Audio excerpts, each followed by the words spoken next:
Kinuha ko lang yung title para may recall. Tamang panahon, ulit. Tama.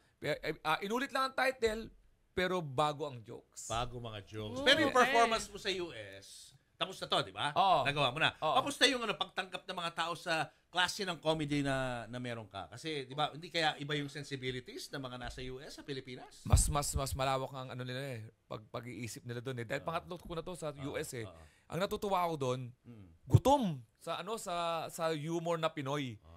Of course, merong Phil-Am humor, di ba? Pero ito talaga gusto nila marinig yung galing sa kwentong Pinoy. Kasi may iba din na nakakauwi. Yes. So pag nakwentuhan mo about jeepney, Relate pa rin sila. oo, relate sila.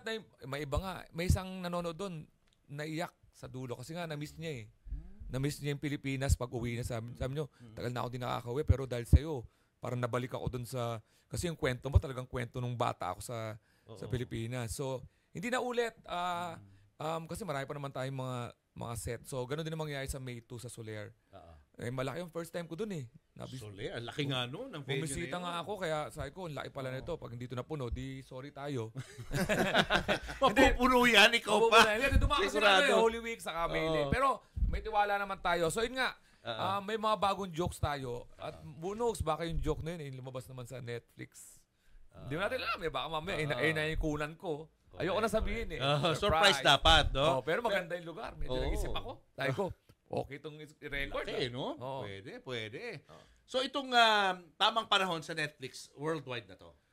Worldwide, as in talagang nakarating, buong mundo. As in, Buong mundo hindi na siya yung Asia, New Zealand, and Australia. Buong mundo na talaga. Kasi yung first round yan, nag-number 1 yan sa Netflix. Kamusta naman ang rating yan sa iba't ibang bahagi ng mundo? Nakaagulat. May number 7. Ito, number 7 talaga sa Qatar.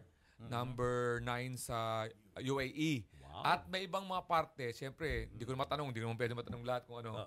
May mga tawag sila ganun parang spotlight of the week. Nakita ko yun. May spotlight. May gano'n, parang gano'n. Ibig sabihin, siya ngayon yung parang gano'n, mainit.